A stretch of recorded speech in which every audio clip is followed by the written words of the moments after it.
მოგესალმებით, ვაგრძელებთ თანამედროვე სათეატრო პროცესებზე საუბარს და ქალბატონ მაკავასაძესთან და თამთაგაჩაიასთან ერთად უნდა ვისაუბროთ რუსთავის თეატრის სპექტაკლზე სოსონ ემსაძის მიმძიმს ამაზე საუბარი. საერთოდ სოსონ ემსაძე სრულიად გამორჩეული ფიგურა ქართულ თეატრში, ეს არის ის რეჟისორი, რომელიც რომ მიდის იმ თეატრში,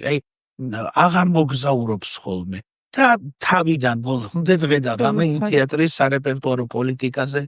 შრომობს, არ ენიდება ახალგაზრდების შეშვებას, არც რეჟისორებისას და მსახიობები ყოველთვის ახალი კურსდამთავრებულები მიყავს თეატრში, ეხაც მიიღო რამდენიმე ახალგაზრდა მსახიობი თეატრალურ დამთავრებული და ყველაზე მნიშვნელოვანი რაც არის, სულ ლაბორატორიული და ექსპერიმენტული პროცესები აქვს და ეს სპექტაკლიც, მართლა თეატრის სივრცე, რომელიც აქამდე არავინ არ იცოდა ყოველ შემთხვევაში ფართო მაყურებელმა, რომ ამ თეატრ სარდაფში ამდენი შეიძლება და სათეატრო სივრცე ქონოდა, უცბად რაღაც ერთთვლიანობად აქცია და მაყურებელი დადის და სხვადასხვა ატმოსფეროში აღმოჩნდება. იმ მანკიერ და უბედურ პერიოდში, რომელიც სამწუხაროდ ჩვენს ყოფას მოუწია, ჩვენს ქვეყანას ამის გავლა და სწორედ ამ რეალობაზე ეს სპექტაკლი დავთქმული, რომელიც ხანდახან დღევანდელობასთანაც რაღაც პარალელებს ავლებს და გიჩნდება განცდა, რომ ერთ რაღაც ჯადოსნურ წრეზე ვტრიალებთ და ამ წრეს ვერ გავახციეთ ვერასოდეს თავი. ქალბატონო მაკა,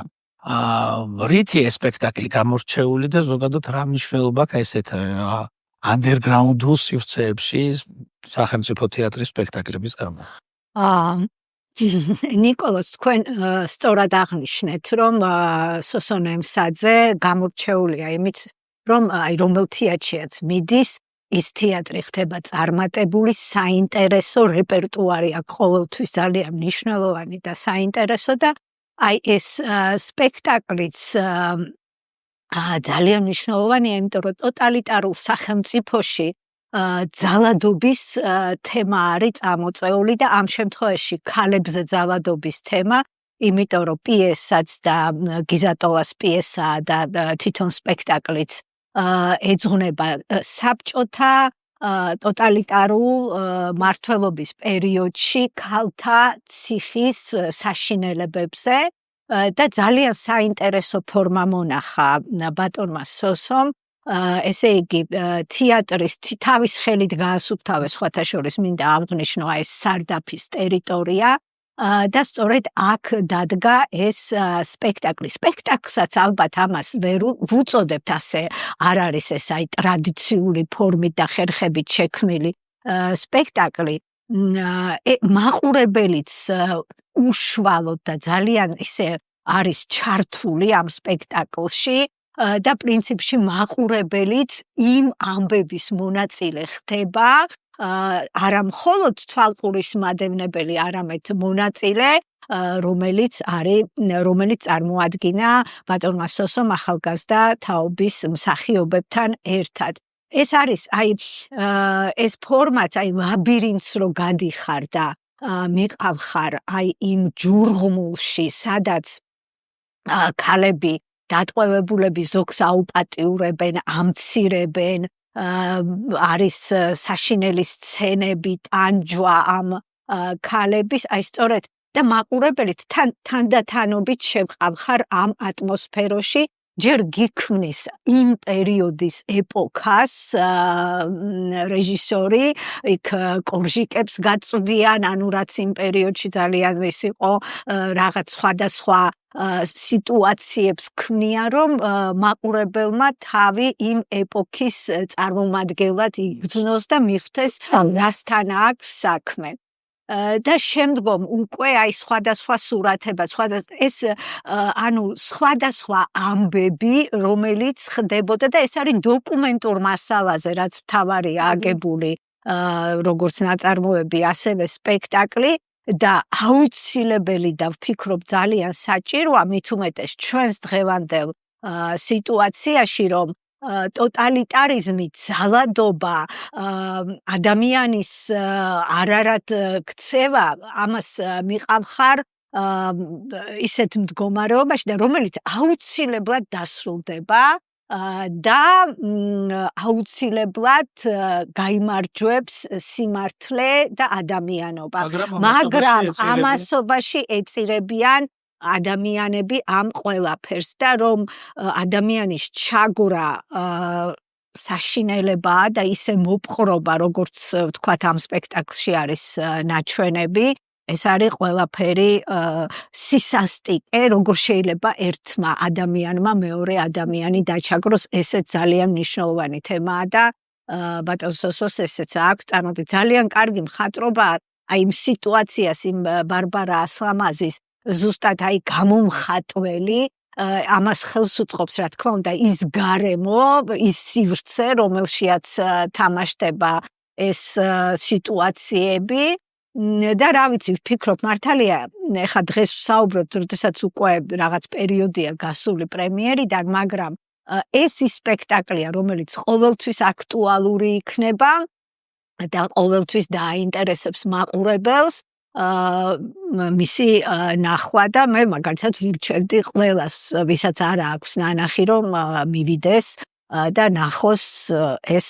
წარმოდგენა. აი თქვენ ახსენეთ, რომ დიდი ხანი გავიდა, მაგრამ აი სპექტაკლი რა დროს არის ღირებული, როცა რაღაც ემოცია გრჩება, რაღაცა განცდა გეუფლება და ეს ემოცია შეიძლება რაღაც სიუჟეტი არ დაგამახსოვრდეს, შეიძლება რაღაცა კონკრეტული ფაქტი არ დაგამახსოვრდეს, მაგრამ ის ემოცია და ის თანაგანცდა, ის რაღაცა საშინელი შეგრძნება აუცილებლად ჩვენში რაღაც კათარსისს იპოვებს. აი ზუსტად მაგის თქვა მინდოდა, რომ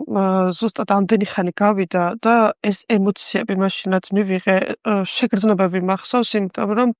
მახსოვს აი იმდენად ჩართული ვიყავდი, იმდენად ემოციურად გარვიცადე, რომ მეშინელდა აი ამ ტყუილზე და ყველაზე მნიშვნელოვანი არის აქ ფორმა, მე ვფიქრობ, იმიტომ რომ პიესა თვითონ ისეთი მძიმეა, რომ ეს რო ალბათ განხორციელებული იყო ჩვეულებრივად სცენაზე, არ იქნებოდა ასეთი, იმიტომ რომ აი ეს მეოთხე კედელი მაინც აღმოჩნდებოდა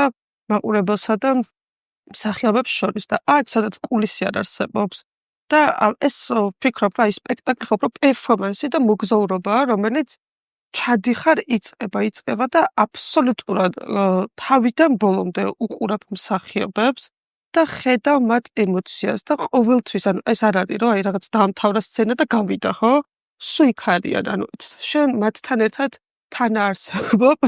და ცხოვრობ და ხედავ მათ ემოციებს და იმდენად შედიხარ ანუ როლში, რომ აი ყველა ემოცია მახსოვს მძაფრად და საშინლად რა. და რაც ყველაზე მნიშვნელოვანია, რომ ძალიან ცოტა მაყურებელს იტევს ეს პერფორმანსი და მგონია რა ეს სპექტაკლი საკმაოდ დიდხანს უნდა იყოს და ყველამ უნდა ნახოს, იმიტომ რომ თუ გინდათ რა იმ ფაქტების, იმ დროის შეგრძნება ცოცხლად და აი ცხოველად მართლა უნდა ნახონ ეს სპექტაკლი. და კიდევ ერთი მინდა აღნიშნო სხვათა შორის რეჟისორმა აი სოსო ნემსაძემ იმ საშინელებების ჩვენების და ასე ვთქვათ განცდის მერე, რასაც მაყურებელი არ არის თანამონაწილე, ასე ვთქვათ, განიცდის სპექტაკლი არ სრულდება ისე რომ აში დაუყრა, ისე გაყავს ეს